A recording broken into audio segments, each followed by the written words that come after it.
Kalau Islam dalam ajaran Muhammad dikatakan Muhammad atau Islam menyebut kitab sucinya adalah Quran. Sebutan itu sangat sederhana, tetapi luar biasa. Sebutannya Quran, artinya Quran, bacaan. Bacaan, sesuatu yang harus dibaca. Lalu mana yang disebut Quran? Injil pun Quran. Zabur juga Quran, karena semua bacaan. Bahkan komik pun juga Quran. Semua yang bisa dibaca adalah Quran. Sebut syirik itu nggak ada kaitannya sama sekali dengan syirik. Ngobong dupo disebut syirik, goblok sih ngomong. Gak ada kaitannya sama sekali. Kan masih yang nyembah itu kan gak apa-apa. Masih nyembah watu gak apa-apa. Kalau itu memang kamu merasa bahwa ada yang kamu sembah, bukan wit-witan itu. Sama dengan orang yang memuja lukisanku. Yang dia puja kan pelukisnya, bukan lukisanku. Iya kan? Apa pelukisnya marah nih lukisannya dipuja? Ya enggak. Ya, pada saat orang memuja lukisanku, sing dipuja siapa coba? Pelukis. Wah hebat ki pelukisnya. Yang ini pengagumnya Muhammad, pengagumnya Nabi Muhammad nomor 1. Iya, tapi yang bukan pengikutnya Muhammad. Yang kagum dengan semua tokoh-tokoh spiritualis ini. Mereka punya karya-karya yang luar biasa. Dengan Qurannya, dengan Tripitakanya, dengan Injilnya, dengan Wedanya, dengan Bhagavad Gitanya. Itu karya-karya besar. Ya. Bukan orang sembarangan yang mampu melahirkan karya-karya seperti itu. Pertanyaannya dari diri Diva pertama simple yang. Kalau memang iya, di mana surga, di mana neraka? Tempatnya itu loh yang di mana ya? Nah, itu seharusnya ditanyakan pada mereka yang percaya. Surga dan neraka ilusi. Lahir dan mati juga ilusi. Ya. Siang malam ilusi. Semuanya tidak nyata.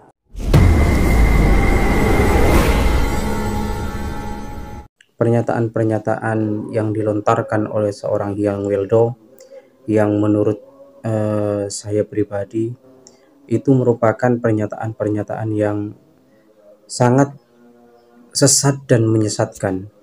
Walaupun ada beberapa orang yang mengatakan kamu tidak paham dan kamu ketika tidak sepaham dengan Hyang Weldo, maka kebencianlah yang muncul dalam dirinya.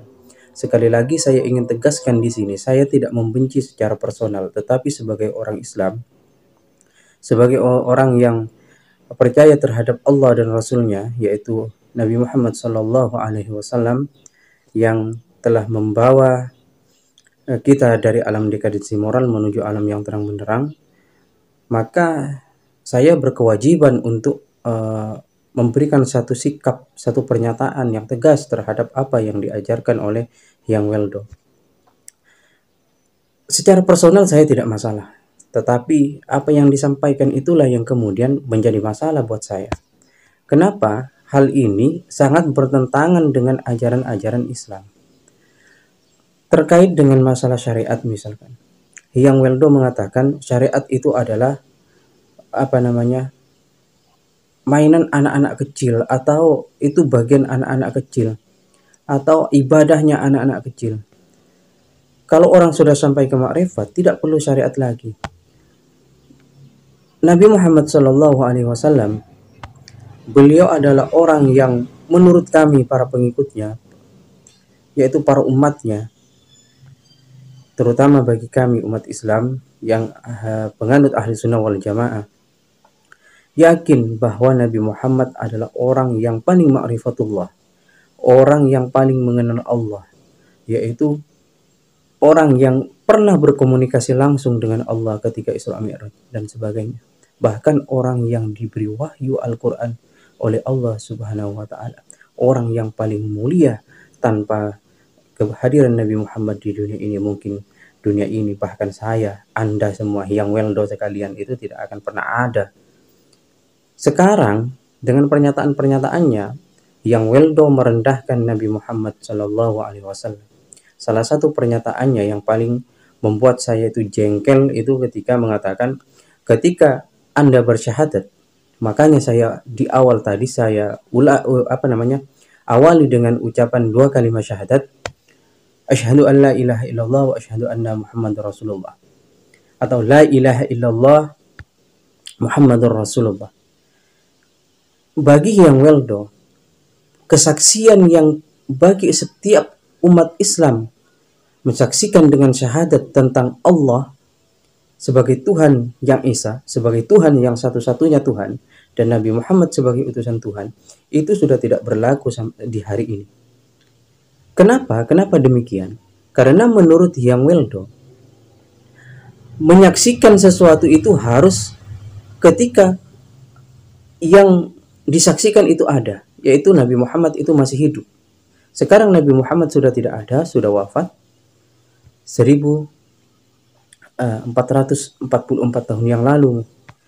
Maka kemudian dia menganggap harus mencari gelas baru. Untuk menemukan kopi, yaitu untuk mencari gelas baru. Maksudnya dirinya. Engkau ingin mengatakan bahwa engkau adalah seorang nabi. Akui saja kalau memang ingin mengakui. Anda itu tidak gentle. Anda itu orang penakut kalau menurut saya. Kenapa? Karena Anda itu hanya bermain dalam bahasa. Kami paham. Kami orang-orang filsafat paham apa yang Anda katakan. Tentang sesuatu yang tidak nyata. Semuanya ini hanya ilusi. Kami paham. Kenapa? Kami itu belajar filsafat. Tetapi kemudian ketika Anda benturkan dengan akidah umat Islam yang telah dibangun oleh Nabi Muhammad SAW, maka kemudian Anda itu telah berupaya untuk membangkitkan semangat kami untuk melawan Anda. Mungkin MUI masih diam, ya, masih diam. Tapi kami yang telah ketemu dengan video-video Anda ataupun pengikut-pengikutnya, kami itu tidak akan tinggal diam. Kami akan menyuarakan bahwa ini adalah ajaran sesat dan menyesatkan. Kami punya anak dan kami punya tanggung jawab untuk mendidik anak-anak kami agar mereka itu tidak sesat. Kami punya tanggung jawab untuk mengantarkan mereka mengenal Allah melalui pintu yang sesungguhnya, yaitu Nabi Muhammad. Bukan Anda pintunya. Nabi Muhammad, karena dia seorang pintu atau utusan, pintu itu maksud Anda adalah cara untuk sampai kepada Tuhan. Itu yang Anda maksud. Tetapi kami hanya percaya bahwa Nabi Muhammadlah pintu itu. Buktinya apa? Ketika orang-orang kafir Quraisy meminta Nabi Muhammad untuk membelah bulan, apa yang beliau lakukan? Mampu membelah bulan. Saya yakin Anda tidak akan mampu membelah bulan. Ya, Nabi Musa, karena di saat kaumnya itu adalah pintu untuk sampai kepada Allah, Nabi Musa mampu membelah lautan. Saya tantang Anda, belah sungai yang ada di Indonesia saja, pakai apa saja, sehingga airnya terpisah dengan kemujizatan yang Anda punya. Saya yakin Anda tidak akan mampu. Apalagi membelah bulan, membelah lautan. Seperti itu saja. Atau begini saja, belah kelapa dengan tangan kosong. Ya, Anda tidak akan mampu. Anda ingin mengaku sebagai orang yang paling dekat dengan Tuhan. Bahkan Anda mengaku bahwa Anda itu sudah pernah melihat Tuhan. Dan tunjukkan kepada kami seperti apa Tuhan itu. Anda mengaku paling ma'rifatullah. Gini saja. Anda mengatakan semuanya ini adalah ilusi. Semua ini adalah ilusi. Ya. Datang dan pergi.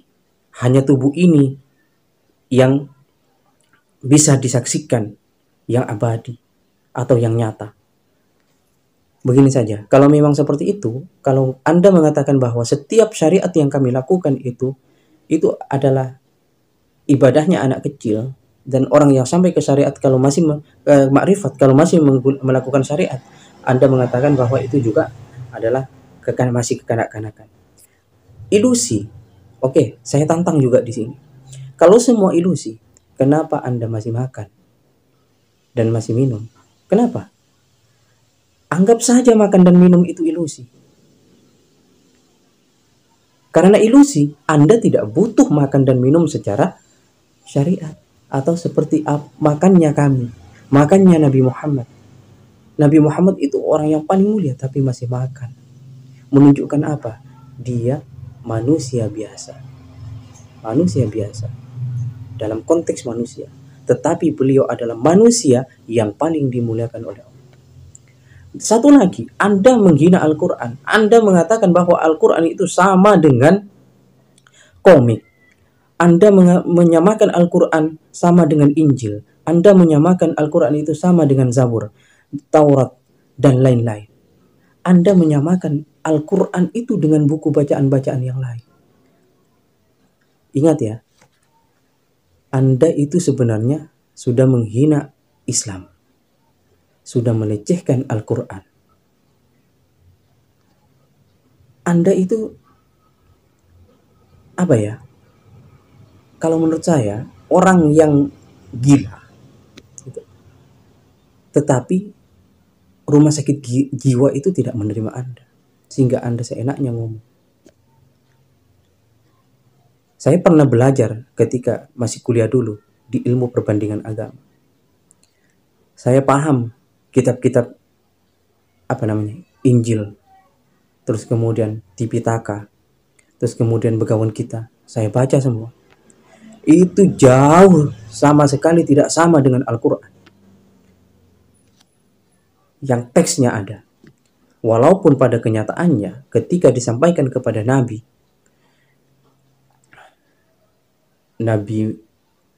Musa, Nabi Isa, dan Nabi Daud alaihissalam, kitab itu benar adalah wahyu Allah. Tapi beda dengan Al-Quran. Beda. Al-Quran itu adalah penyempurna. Al-Quran itu adalah kitab tentang tanda, di mana di dalam Al-Quran itu terdapat berbagai macam ilmu pengetahuan modern, tanda-tanda ilmu pengetahuan modern dan sebagainya itu ada. Tata cara syariat, tata cara kita dekat dengan Allah itu ada.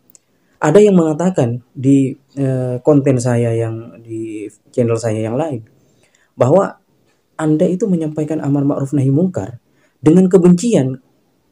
Anda ketika tidak sepaham dengan Hyang Weldo, Anda itu sudah menyebarkan kebencian. Saya tidak pernah menyebarkan kebencian. Saya hanya menyanggah apa yang disampaikan Hyang Weldo. Ini ya. Terus kemudian, banyak hal yang kemudian membuat hati kami, umat Islam, itu merasa bagaimana ini ya. Terus kemudian ada salah satu komentator lagi yang mengatakan bahwa Hyang Weldo, kamu hanya tidak paham saja. Sekali lagi saya ingin mengatakan saya paham dengan apa yang dikatakan Hyang Weldo. Tetapi kemudian di dalam beberapa pernyataannya dia mengatakan bahwa dia bukan pengikut Nabi Muhammad. Kalau dia menyatakan bukan pengikut Nabi Muhammad, berarti apa? Dia bukan Muslim. Dia tidak beragama Islam. Maka wajar ketika dia menjelek-jelekkan Al-Quran, menyamakan Al-Quran dengan buku bacaan. Itu sama sekali tidak benar. Sekali saya kembali, Al-Quran itu adalah kitab tentang tanda, ilmu pengetahuan, tata cara syariat dan sebagainya. Ada yang mengatakan bahwa untuk ingat kepada Allah masa hanya dibatasi dengan sholat 5 waktu. Ingat ya, saya yakin Anda yang ngomong seperti itu, Anda mungkin gak pernah sholat. Anda ingin mengatakan Anda itu sampai ke ma'rifatullah. Sebenarnya kalau Anda itu yakin sesungguhnya setan telah bermain di dalam hatimu, setan itu sudah berupaya menyesatkan hatimu. Saya katakan ini, saya tegas. Dan ini saya katakan bahwa ajaran Hyang Weldo itu sesat. Di dalam Injil itu tidak pernah terdapat tentang tanda-tanda keilmuan modern yang sesuai dengan Al-Quran, yang sesuai dengan realitas dan uji secara saintis. Anda bisa buka di Book of Genesis pasal pertama misalkan ayat 1 sampai ayat 14 gitu. Di situ ada teori penciptaan langit dan bumi, tetapi kemudian apa? Tidak sesuai dengan fakta-fakta ilmiah. Al-Quran itu sesuai. Lalu Anda ingin menyamakan Al-Quran dengan Injil. Bung, Anda itu seperti beberapa netizen yang mengatakan Anda itu hanyalah orang yang tidak punya yang tidak diterima oleh rumah sakit jiwa.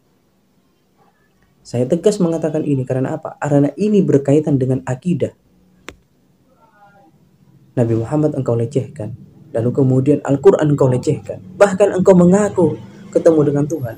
Siapa yang bisa bertemu dengan Tuhan? Wujudnya seperti apa?